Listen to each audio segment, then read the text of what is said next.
Mr. Gutierrez present. Mr. Bender present. Mr. Moore absent.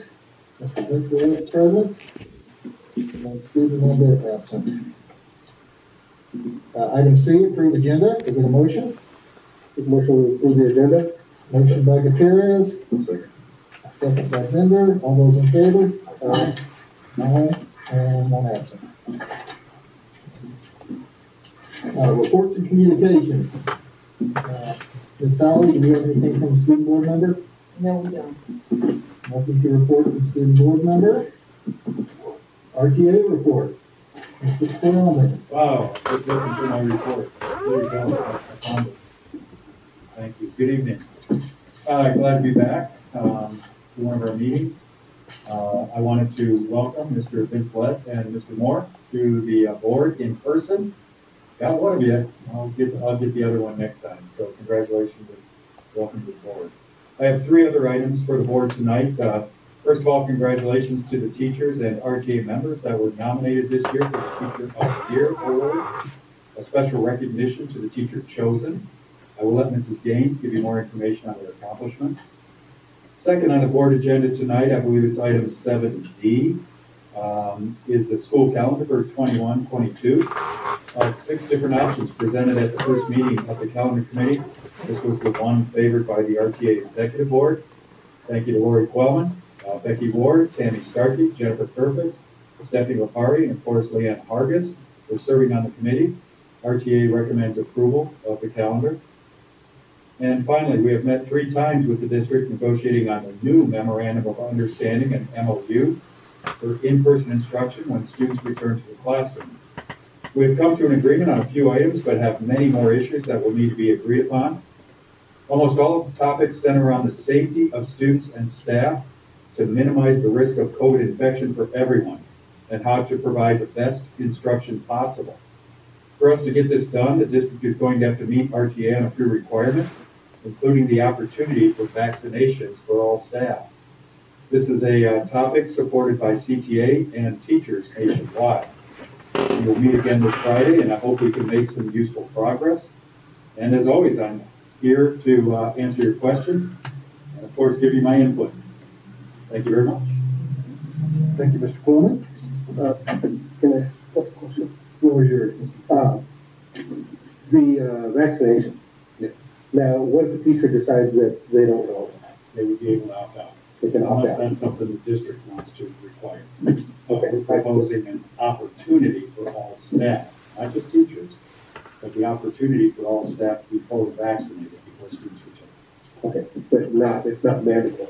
No, that would be a district. That's one of the, for those who- because I just hear both sides. And now, how about right now with LA County, because I've been getting a lot of phone calls about everything that's been on the news. Yes. That LA County's coming up, that they're opening up, it's been a few days, and they're bringing in K-5 or K-6. Okay. Is there a problem with us bringing in the elementary school and not the high school? Or anybody who has passing periods? As a unified school district and a union of teachers in our district, we're proposing that we do not return until all grade levels can return. That would be the service of kids. That's our proposal. I'm And it's also a proposal supported by CTA. okay. I'm just, because being in town, I'm getting my ear chewed. As soon as the media put it out there that LA County is opening up their schools or anything, my boat had been just blasted. And we could debate and discuss this for I know, hours on end, and Mrs. Gaines and I have done so. okay. But I'm just letting you know what the public has been chewing on my ear about. And I'm absolutely aware of that and watching the news as well and know all of the positions and understand where people are coming from. Yeah. And to me, passing periods, yes, that could be kind of difficult. The elementary school kids, I think it's easier to keep everything sanitized as far as, because they're contained. So that's my opinion on that part. Oh, yeah. We could have a nice sit-down discussion about it for 45 or 60 minutes. Those days. You know, go over all of the pluses and minuses for days, yes. All of the pluses and minuses of all of that. Okay. I just had those questions. So. Mr. Coleman, in a perfect world, stars align. If vaccinations are offered, do you anticipate employees not wanting vaccinations and not wanting to return? I can't answer to those combined. I can respond to part of it. No, I can respond to it separately, but I did put out a survey to the teaching staff recently, and I do know that, and I did it separately amongst elementary and secondary, and there is an interesting difference of opinion in the two groups. But a majority in both groups feel that there should be the opportunity for full vaccination prior to return.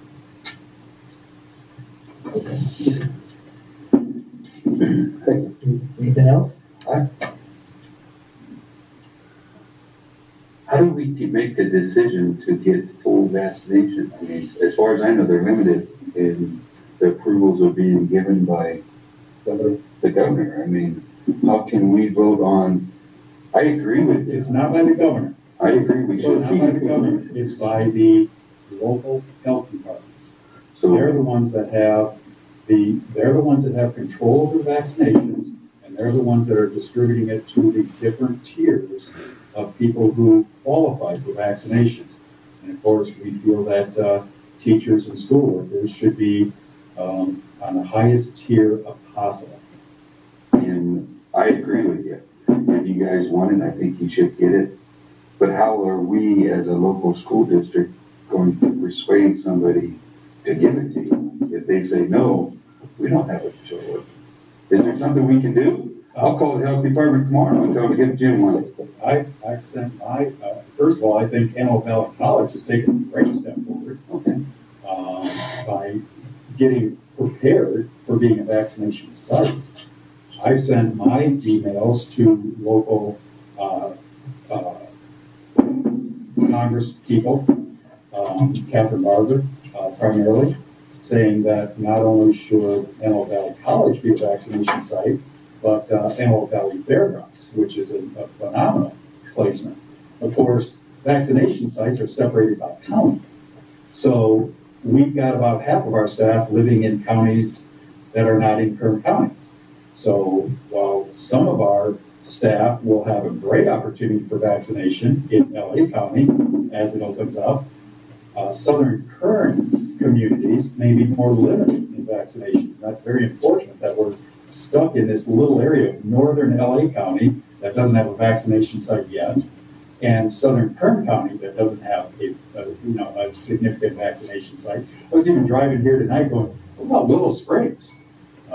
Would that be a great place for surrounding communities from Tehachapi to Boron to Bozeman to Mojave in doing this? But it's going to be up to local congressional leaders to help us and support that. And the only way we can do it is by, banging on these people's doors and their emails and trying to get them to respond to that.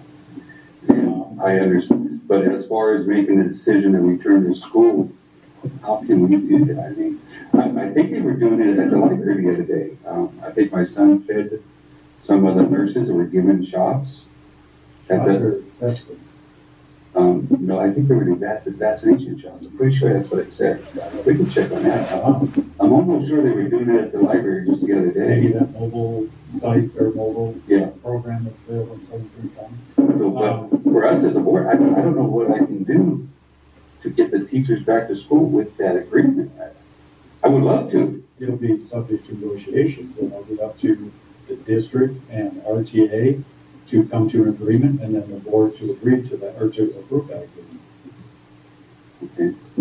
And then the other is the school. I thought we were all on agreement from the very beginning to get whatever children back to school as we can, as quickly as we can. Now it's all or none.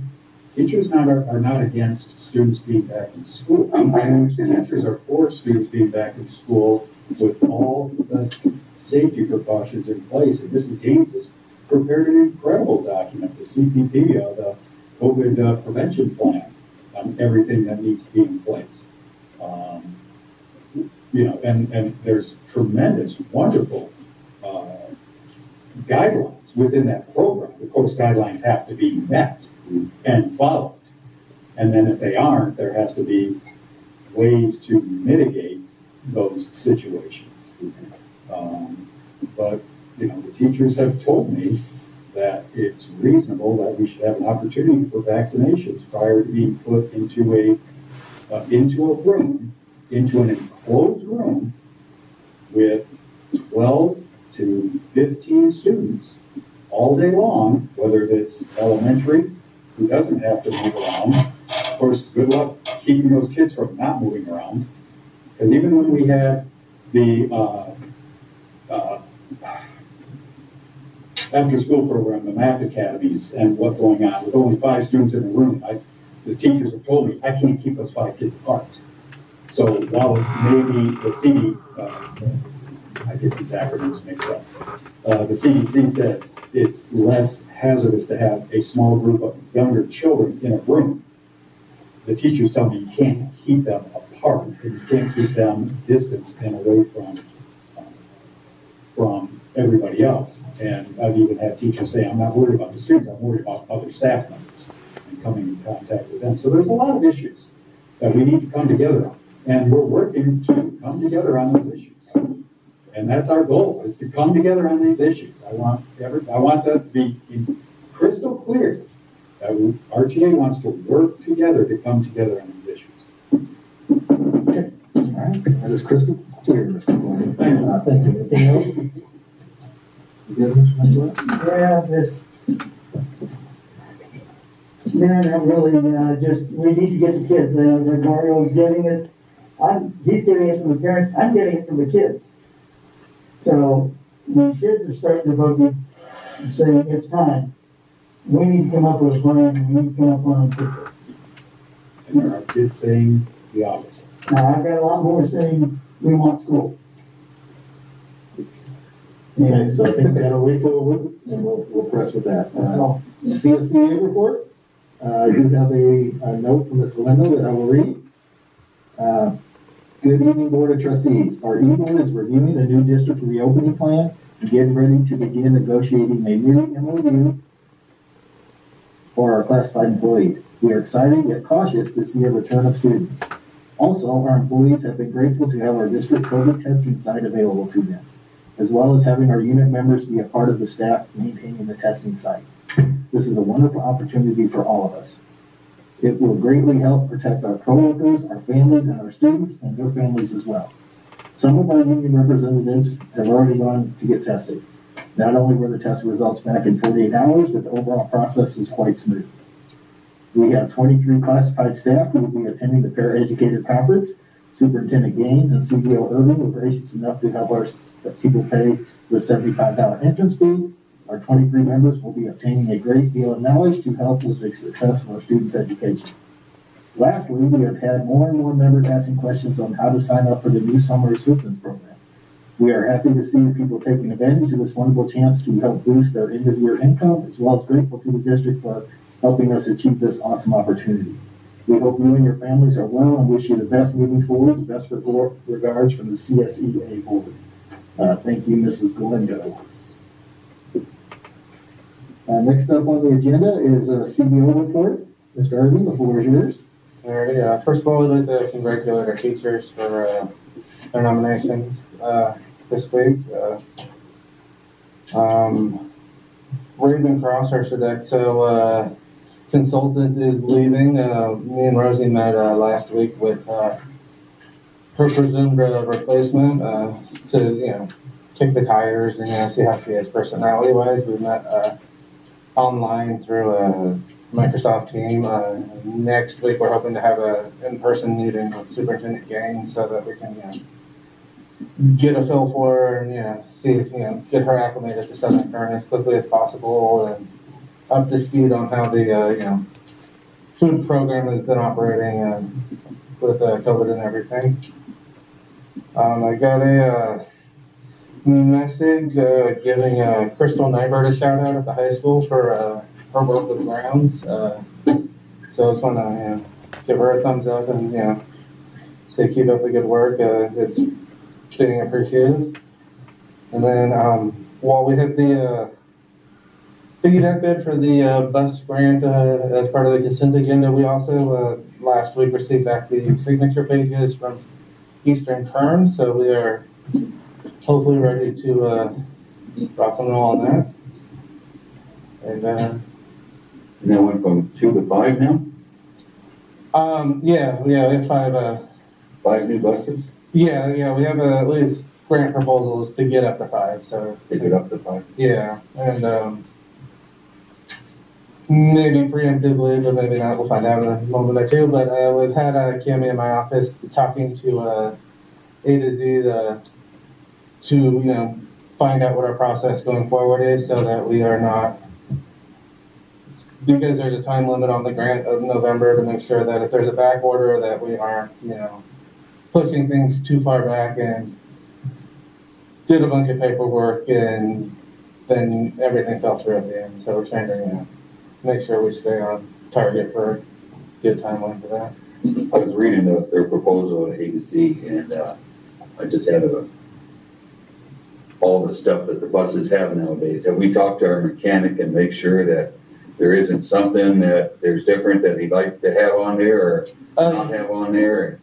As far as I'm aware, when Jonathan started this process, before I came onto the district, him and Scott had gone through the proposal and through the quote from A to Z to make sure that everything that was required and everything was, okay with the transportation department before we're saddling them with, large equipment that is expensive that they don't want. Yeah, it was part of the process for them to be on there. And we have? Yeah, that's all good. All right, thank you, Mr. Irving. Next up, Associate Superintendent Hargis. Good evening.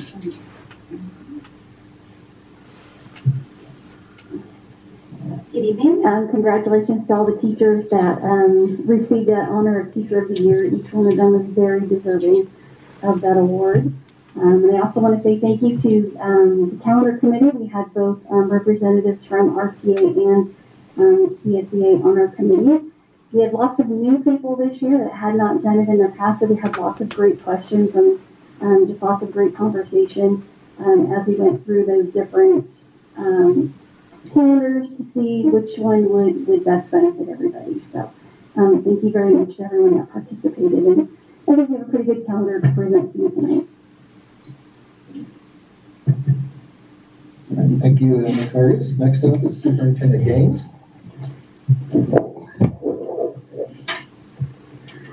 Good evening. I'd like to welcome everyone to this evening's meetings. I want to announce that although we have not received the actual award letter, we have been informed that Roseman High School Early College Campus will receive a CTE-IG grant this year of $184,709, which will definitely be very helpful in supporting all the CTE programs at Roseman High School. So kudos. I want to thank Robert and also Mrs. Akinini and her team who made that happen this year.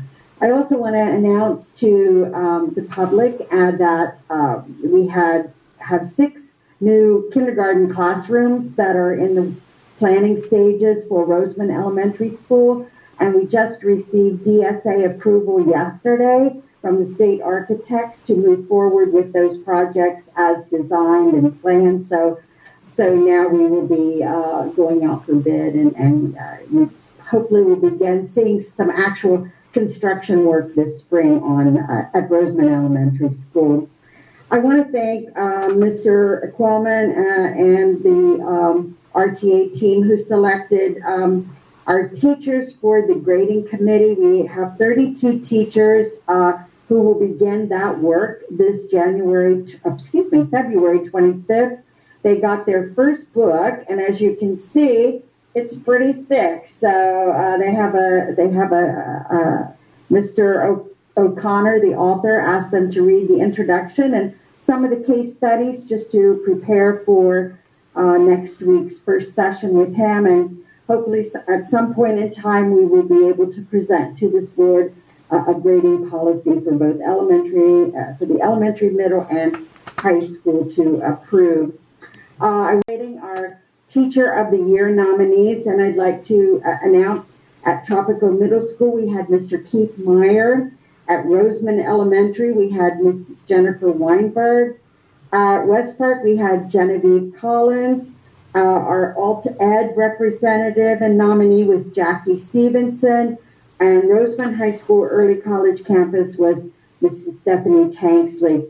One of the things that we heard in listening to the write-ups on all 5 of these nominees, they had some very similar commonalities, such as they're very engaging, they're collaborative with their colleagues, they're compassionate, they're willing to share their best practices, they have a love of teaching and a love of their subject matter, and that is easily seen by the students in their classroom. And they excel at building relationships with kids, and that's very important. After all of the nominees and the write-ups were considered, Mrs. Stephanie Tanksley will be sent on as our representative from Southern Kern Unified School District to compete at the Kern County level for the County Teacher of the Year. So more information to follow with that. And I believe that's it for me. Okay, thank you, Mrs. Gaines. Board member communication. First up, Mr. Vincelet. Well, thank you. I do want to congratulate all the teachers that were nominated and Mrs. Tanksley for having her name submitted to the county. It's great to see, hopefully we've got a few people out there that are watching. But there's, as I said, a lot of issues that are coming up and so forth, and a lot of it is opening the schools.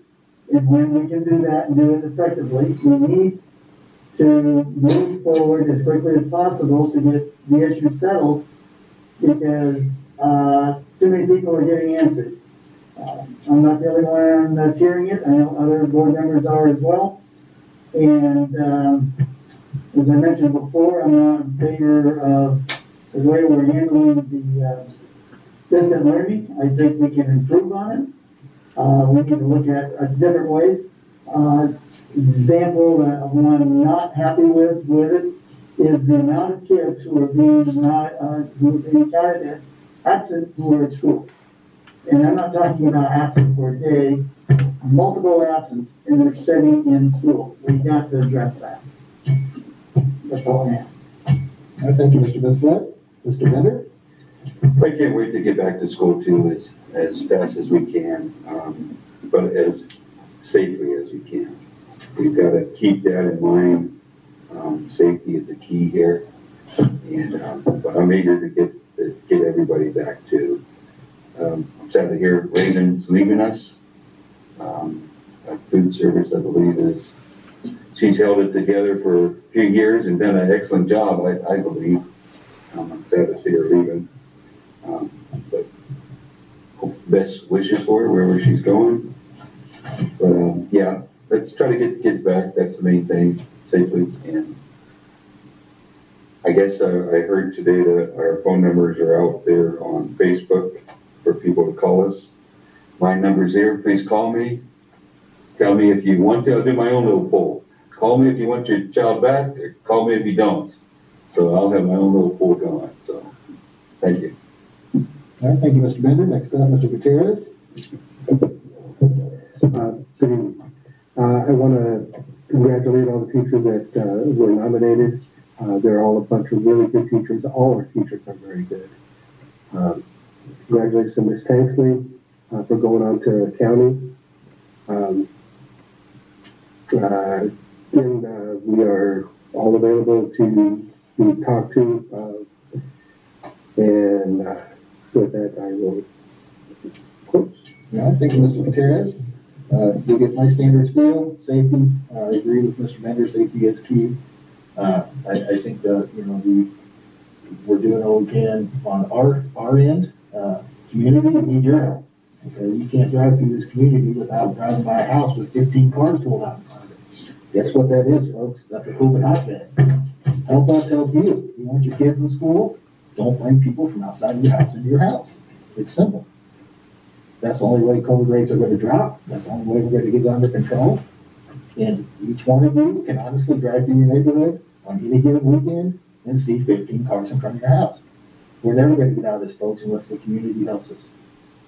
We need that help. Please help us help you. All right, that's all I have. Comments from the public. They're email only. No in-person guests are allowed yet. Members of the public may address the board on any item within the jurisdiction of the board by submitting presentation requests to the secretary. Members of the public are strongly urged not to mention personnel by name and are reminded that they do not have immunity from legal action if personnel are named. The board may limit each speaker to 3 minutes with a total of 20 minutes per topic. We do have quite a few tonight, or 4. I'll read a couple and then Mr. Vinceletto will jump in, give me a break, and then I'll jump back in for a couple more. The first one is from Brooke Waxman. And as I go through, there are some child's names. I'll just change those to students, so we're not throwing names out over the airwaves, okay?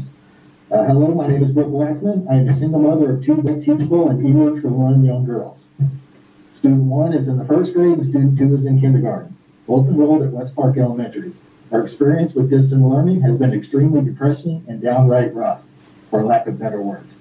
Since the start of distance learning, I have seen my daughter's motivation and attention decline drastically. Learning behind a computer screen isolates from their peers is ineffective and downright depressing. But they are becoming stagnant, frustrated, and completely losing interest in education. If that's what we can even call this so-called plan for our children to move forward towards their future. If the teachers union is what is holding our kids back from school, by all means hire new, willing, motivated teachers that aren't afraid to do the job position they chose to do. There are thousands of teachers willing to go back to work, pursuing their passion in teaching the youth, our next generation. There are teachers needing jobs or willing to go in each day. This is downright child abuse. Not only has this caused a huge financial impact on families trying to arrange tutors, childcare, meals, etc., let's talk about the mental stress this is putting on parents and, most importantly, our kids. No child should wake up every day hating school because they are forced to stare at a computer screen, expected to navigate through videos, daily questions, and insane amounts of paper packets when they don't even know how to read. Luckily, I have a profession. I was able to sketch out a couple hours each morning to help my girls as much as we can. But let me tell you, it's nearly impossible to get them all finished in a neat and effective way where they are actually retaining any of the information. It's a joke they expect the kids to do arts, PE, crafts, and plant seeds when the large majority of the kids are falling behind in math and reading. I'm ready to come turn in our devices and recruit a large amount of mothers and fathers I know to do the exact same thing. This is a complete nonsense and I want a solution. What do I need to do to make this message heard? What can we do together to make sure our youth don't feel inadequate or even worse, commit suicide? Please tell me as superintendent you feel the same way and want to join me and the hundreds of others in this community that want our kids back in school. I'm 100% confident that we alone can get tons of signatures in agreement of this message. What more can we do? Please help. Signed, Brooks Waxman. The next one is from Wendy Group. I believe I'm pronouncing that right. Dear Ms. Barbara Gaines and other SKUSD board members, my name is Wendy Root and I'm current SKUSD school employee. I'm a parent of multiple children who attend our school district. I have a 7-year-old first grader, a 9-year-old fourth grader, and an 11-year-old fifth grader who all attend West Park Elementary. My husband and I work full-time Monday through Friday. To say this virus has affected us would be an understatement. My children, who are all so bright and eager to learn, have simply lost interest in doing anything with what we are calling this distance learning. Unfortunately, I as a parent don't have enough hours in the day to sit and make sure all my children have completed every Zoom video, lesson, PE packet, work, and projects that are being given to them. My youngest, who is still learning how to read, on top of learning how to navigate through multiple applications for learning purposes, is slowly but surely losing the basics he once knew. I've seen the biggest impact and decline in not only their attitude, but in their determination to be involved with the school. It's depressing and sad. There are so little that they don't fully understand why they can't go back to school with a real teacher and to see their friends.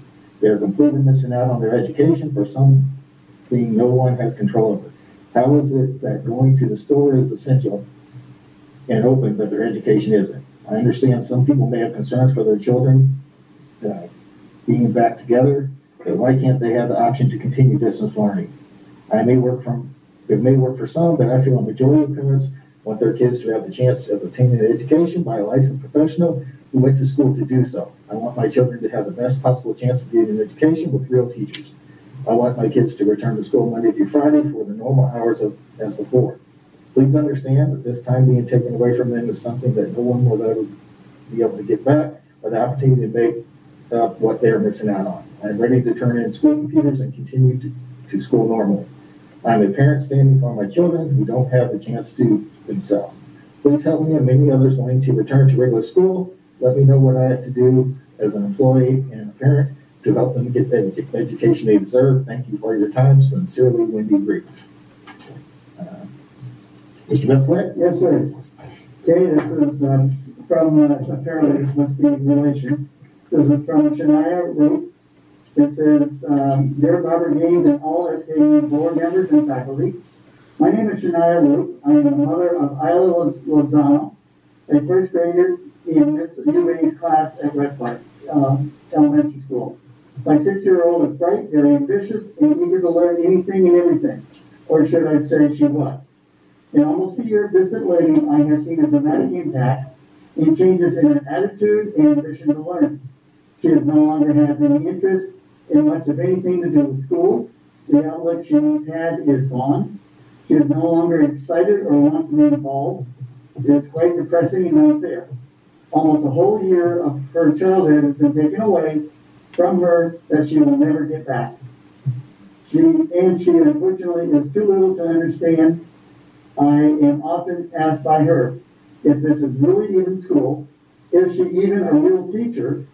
How come I don't have to go to a classroom? How come if we can go to the stores, but I can't see my friends and see a real teacher? The fact is that my daughter has to wonder and even ask those questions is heartbreaking. Time is precious at any age. Nothing is promised, and she is completely being cheated out of an education.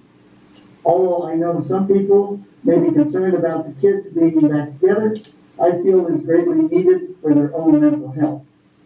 For most parents or teachers who don't want to attend regular school, keep them in distant learning at home, away from social interactions, if that is what they choose.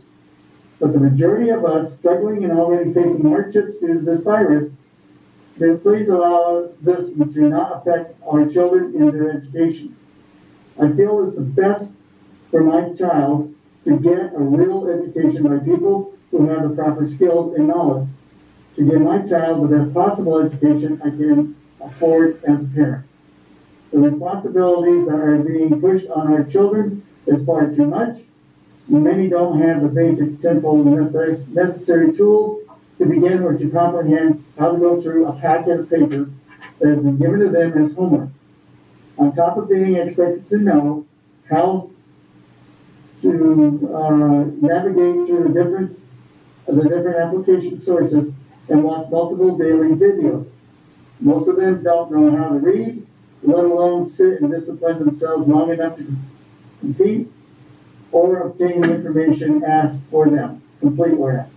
Their attention span is far too little to be at home and multitask enough to get through the first 3 lessons being taught through a screen, let alone fully complete all videos learned on every subject. Do PE and complete the crafts or projects given to them. I know a mom who is standing for my child. I am asking that we can do as a community to get our kids back to a normal education. I am ready to turn in my child's device. I am ready for her to return to school Monday through Fridays for the full time period. My child deserves a proper education. Please help me and many other parents who want their children to return to school. Please let me know what you can do to change this. Thank you for your time. Sincerely, a concerned mother. All right, our last one for this evening is from Ms. Catherine Kazanich.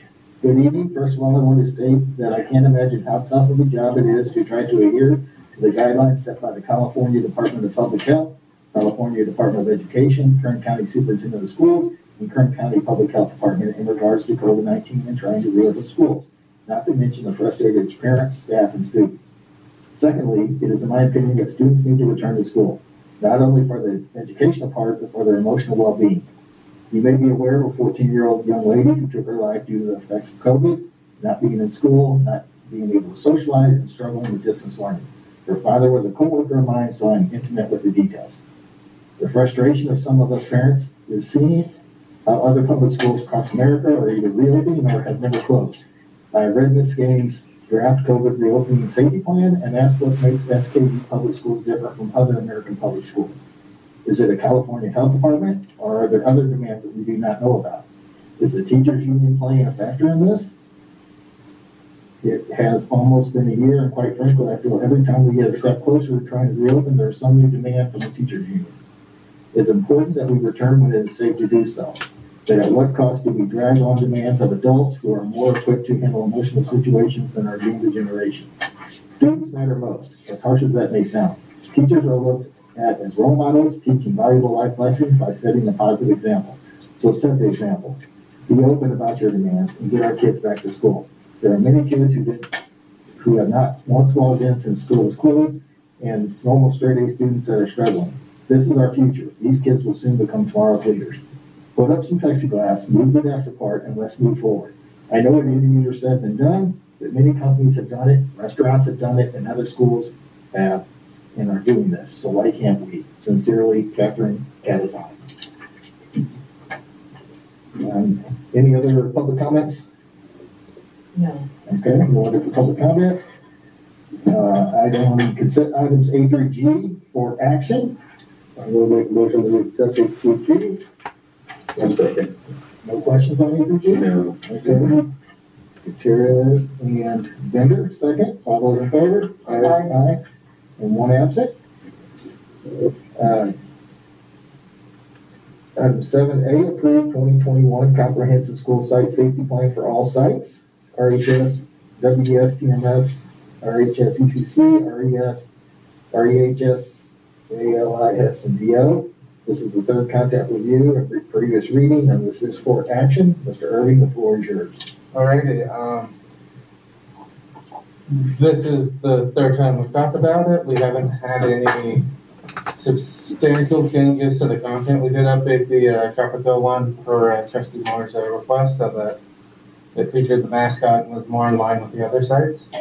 But if there's no issues, I think we should go ahead and, you guys should go ahead and approve it.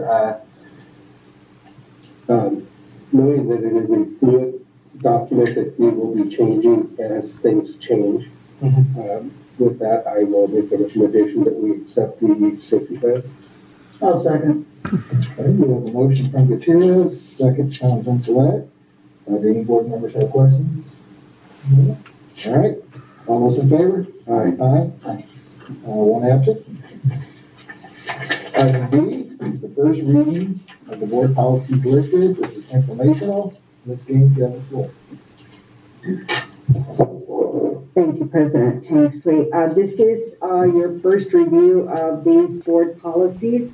I would like to explain for your benefit AR 1312.3 in case you are wondering why the option 1 was selected by the committee. Option 1 was selected because it primarily gives our compliance officer, who is currently in our district, is our associate superintendent, Mrs. Hargis, 60 days to respond to a UCP, and these complaints will not then proceed on to board. So that is the option that was selected by the committee. 6146.1 these are just these are not all of the high school credits that are required to graduate, but these outline specifically the core areas such as English and math, science, social studies, physical education, and the visual arts. When a student graduates high school, you will see they have, I believe it's 230 credits, but these are just some of the ones that they must have to graduate. At the bottom, these are just various different types of the bylaws, the various types of board meetings that a board could have. So these will return at our next board meeting for action. Any further questions? All right, Commissioner. Item C, the 2021 CSBA Delegate Assembly Election Subregion 12B for vacancies. This is for action. Superintendent Gaines, floor is yours. Yes, sir. These are, as you can see, the board is asked to vote, and there are 4 vacancies at this time. If you will see, there are 4 candidates, and all 4 of the candidates that you are being asked to vote for are incumbents. So they choose to return to this position. Pam Balfour, Tim Johnson, Jerry Rivera, and Kesey Woolridge. And so they represent different school districts, in Kern County. So we are asked to submit our ballot by March 15th. Since there's 4 candidates and 4 seats, I recommend that we make a motion to accept all 4. I'll second that. Motion by Gutierrez, second by Mr. Vince-Elect. All those in favor? Aye. 1 absent. Item D is to approve the 2021 annual school calendar. This is for action. Associate Superintendent Harvest, the floor is yours. As I mentioned earlier, we had representation from both RTA, CSEA, and we also had Mr. Bender that joined us. We had 2 meetings. We were able to go through all 6 of the calendars. Each group went back to their respective association and talked about which calendar they felt best suited them. So just looking at the calendar, so we have our 5 days here that are for our new teachers. They come for 5 days of 5 days of training prior to the start of school. The 10th will be the all teacher training day, and then the 11th of August will be the start of school. We have the 18th and the 25th are back to school night, as well as September 2nd is also a back to school night. This is high school, middle school, and elementary. We make the high school the latest because they have more schedule changes. So that way when parents come, they actually will be talking to their student's teacher. We have Labor Day holiday. Then we come over here to our parent conference day. The day after is a non-student day. We had to move. So the Great American Shakeout is always the third Thursday of October. Since we won't be here because we'll be doing the parent conferences, we have moved it to the 19th, so we still will be participating in that national drill. We'll just be doing it on a different day. And then we have a Veterans Day here. Veterans Day is going to be on a Thursday this year. It's the one holiday that you can't move.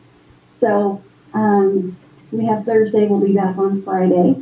Then we have our Thanksgiving break down here. For the CSEA contract prior to Christmas break, spring break, they need to have that minimum day because their day is reduced. So we put a minimum day there for, am I doing that right? Yeah. Oh, Yes, sorry. you're Sorry. So we have our 3 days for finals at the high school, but also it serves that purpose that CSEA will be able to have their minimum day for their staff. As far as Thanksgiving, their minimum day is that Wednesday, so we don't have that Friday prior as a minimum day. Then we have our 3 weeks of Christmas break.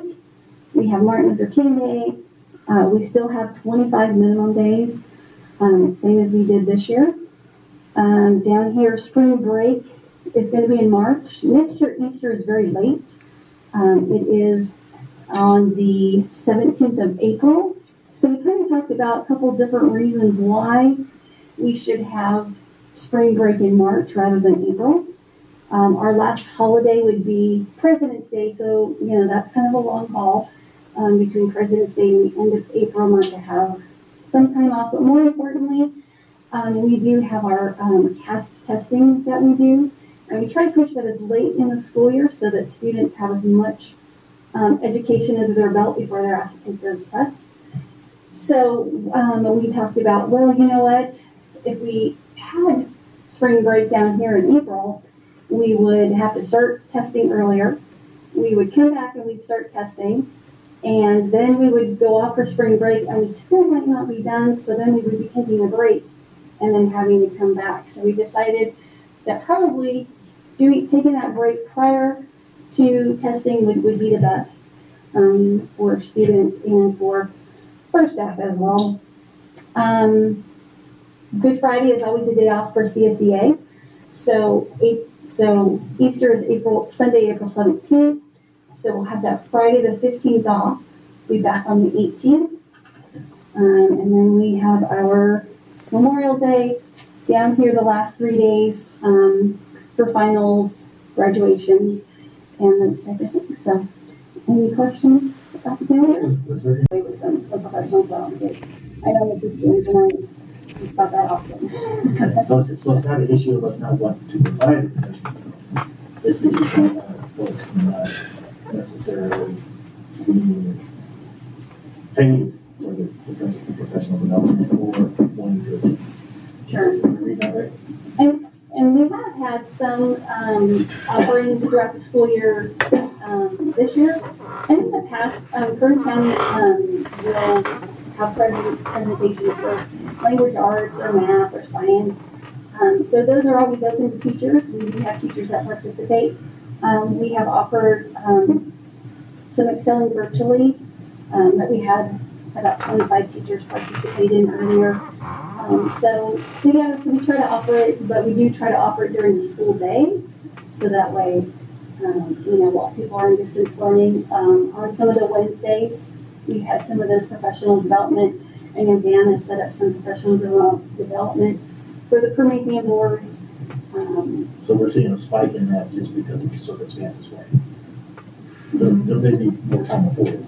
May I just piggyback on? I just want to piggyback on what Leah is talking about.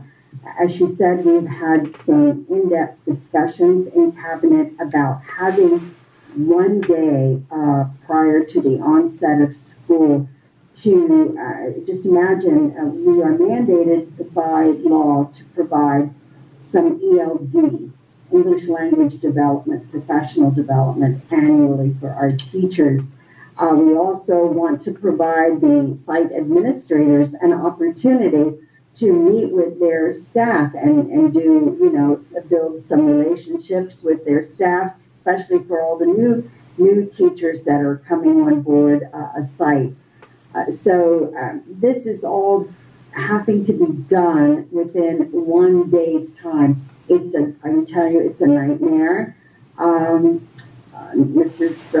Noemi and I last year, right here on this whiteboard, played around and tried to figure out how we could accommodate everything, because I do believe it's important to also provide teachers an opportunity to work in their classrooms before that first day of school. I'm going to say, I'm going to go out on a ledge here. Nothing I would like to see more than to have 2 to 3 days so that we could provide various professional developments. There are some phenomenal people out there that we could bring in to the district to provide, whether it's math or ELD or language arts or technology, whatever. There's different professional developments out there. It's just, I'm not sure what happened. It's down the road. It's history in the district, but I've never seen a district have one day to do all of those things and do it well before the onset of school. And because you'll hear me say over and over, teacher and student learning, Roland Barthes says, teacher and student learning go hand in hand, or it doesn't go at all. So we're all lifelong learners. We need the professional development to keep us abreast of all the changes in education. So hopefully one day we can, at least get 2 days to provide all those things we need to do. Thank you. Because I do know, it's, there's war to pay if staff doesn't get those keys 2 weeks prior to school opening. Sure. So that tells me they're around. Many of them are, yes. So, that's just a concern I have. So obviously this is not going to be solved this year because we got more of this tonight. But I just don't understand that piece, and to me that's unreasonable. Right? So these are the dates to our calendar committee that put this together, and they're for your approval. Thank you. This is for action. Thank you, Associate Superintendent Harvest. Take a motion. Make a motion to accept. Mr. Bender, motion. Second. I'll second. Mr. Vincent, second. All those in favor? Aye. One absent.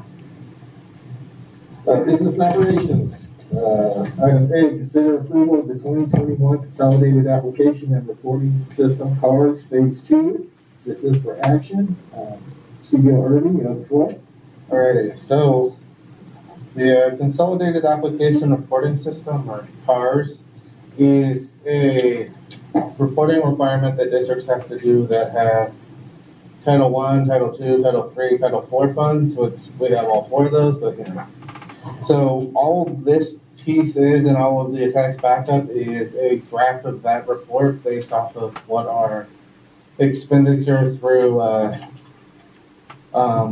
September of this year has been so far in the title programs. If you look at it, there is parts where we have underspent in those title programs, but it's coinciding with the fact that we had got so much money for COVID relief, so that things that would have normally been a Title I expense have been paid with COVID money over the last year, so because that money also has its own time limits on it, so it appears there's just more pots of money with time limits, so with the district trying to take advantage of as much of the restricted funds as we can without tapping into unrestricted, that if you look at like the Title I expenditure, and then with students being out of the classroom since March of last year, there's a significant decrease in what our supplies would have been had students been in place. So that's the big takeaway I saw putting together the reports, is just comparing previous years to this year, 18, 19 to 19, 20, and the effect that COVID has had on things, because a lot of stuff has gone into, the learning loss mitigation and GEARS funds that would have otherwise been paid for by the. Okay. I'll make a motion that we approve the consolidated approval. Okay, anybody have any questions on it? No. All right. Motion by Gutierrez. Second by Tanksley. All those in favor? Aye. 1 ayes and 1 absent.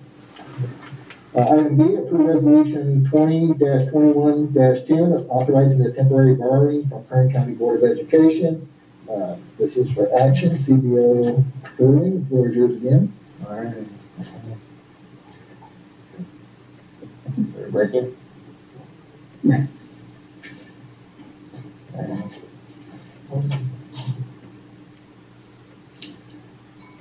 I gave all of you guys a copy of this PowerPoint.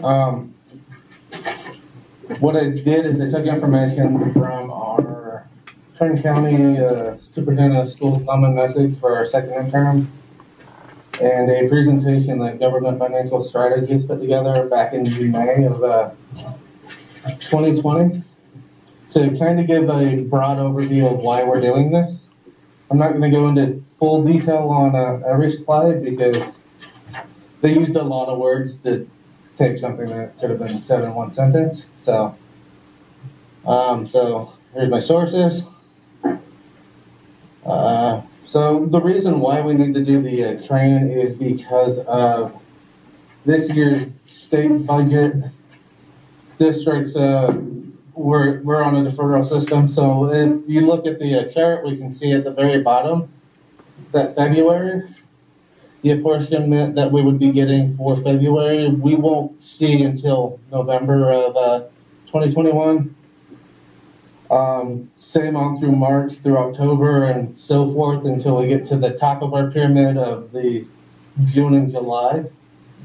So the purpose of this is to be able to get a short-term loan based off of our anticipated tax revenues to get us through the rest of this year, because with the cash deferrals the way they are, we aren't going to have enough cash to get through the end of the year. We're just going to hit rock bottom. So this is, it's a tax and revenue anticipation notice, the long version of TRAN. It's a typical borrowing system that is done by districts. It hasn't been done in Kern County since 2016, but it's not out of the ordinary. It's not anything weird or problematic. It's strictly because of, if it weren't for deferrals, we'd be fine through the end of the year, but it is what it is on that regard. Really, this is a lot of words to say that we can't have a TRAN for more than 13 months is really the long and short of several bullet points that they put together with the language from the government code.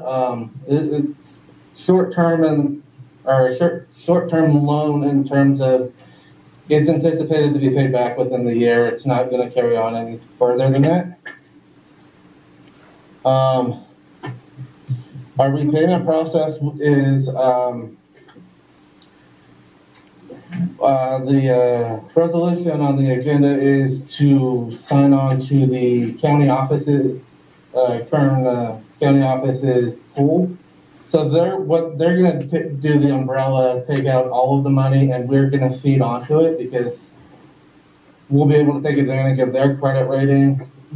Them borrowing on a scale county-wide, they'll be able to get a lower rate than we would in anticipation of, we're expecting the final total to be $2 to $1.5 million, where the resolution itself has a limit up to $5 million. We're not going to need a full $5 million.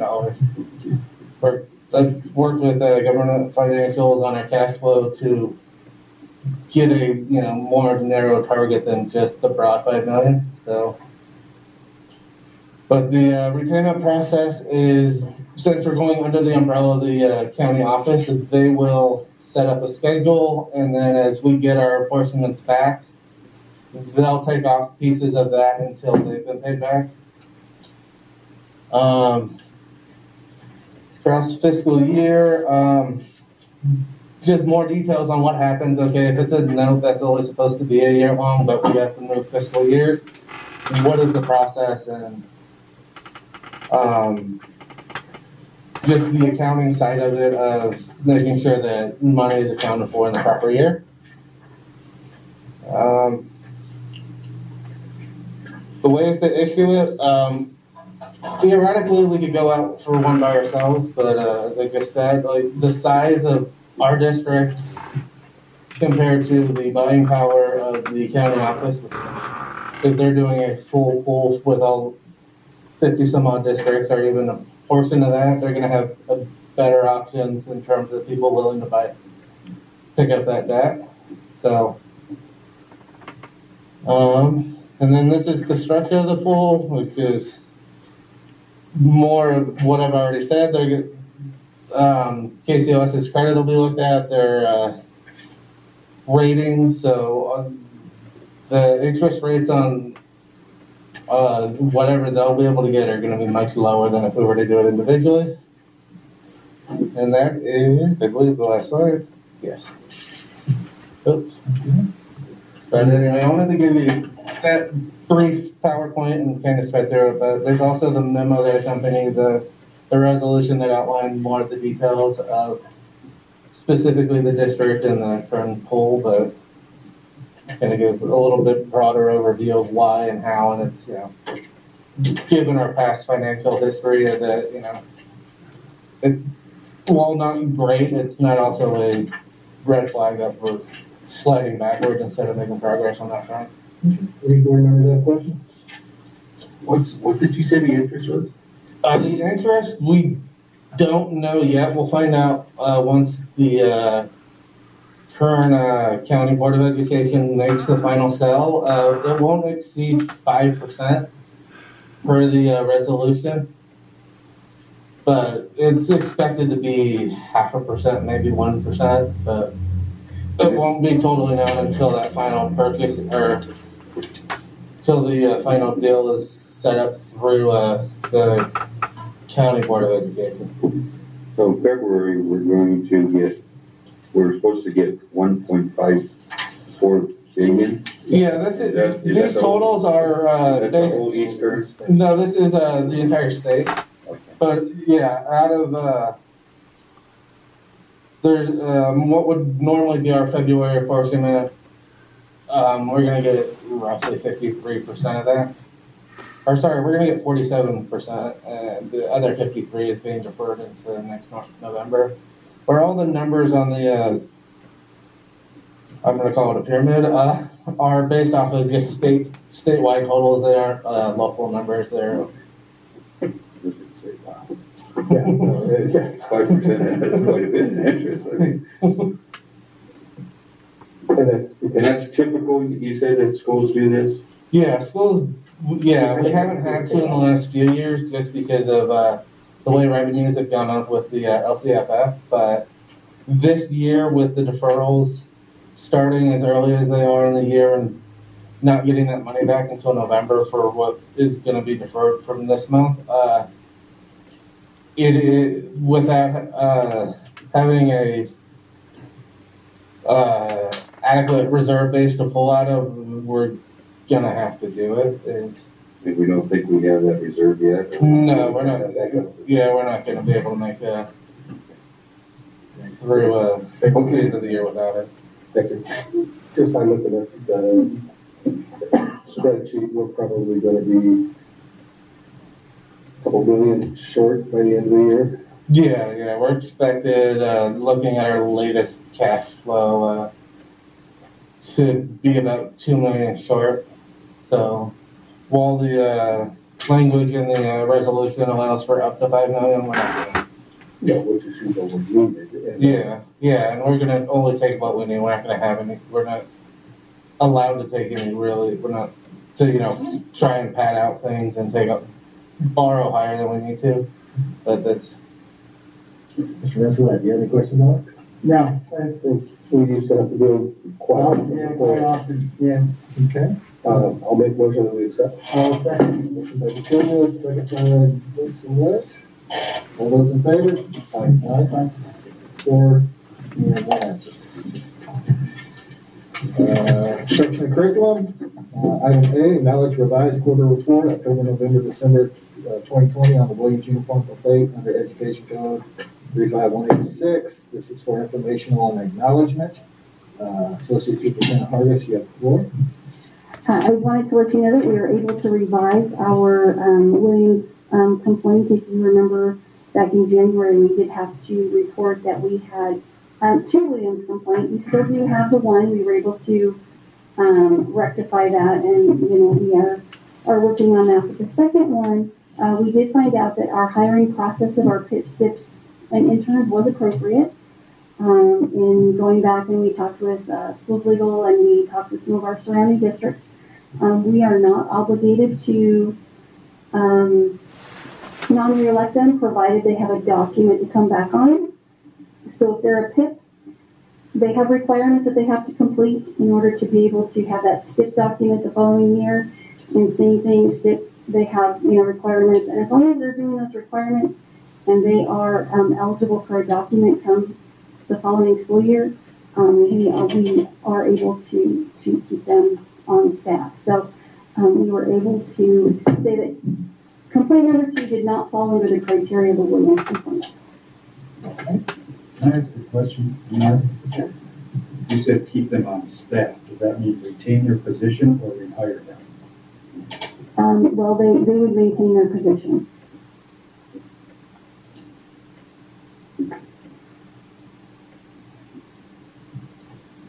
All right, anybody, That's not an action item. It's an acknowledgement. because it changed, I guess? So we will resubmit it to the county with that correction. Okay, I'll make a motion to accept that correction. Okay.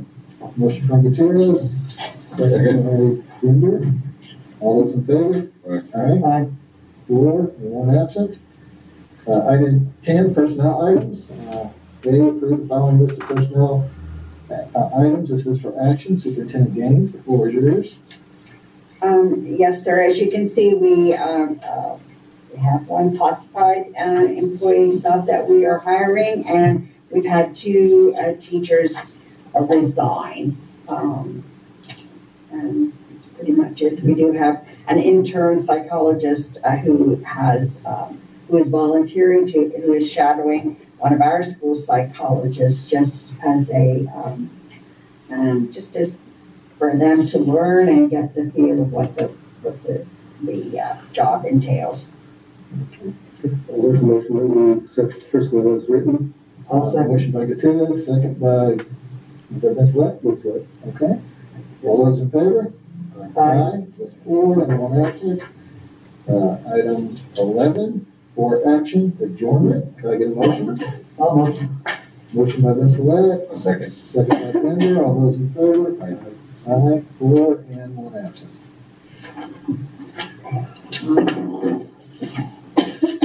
It's not easy, it's like ours.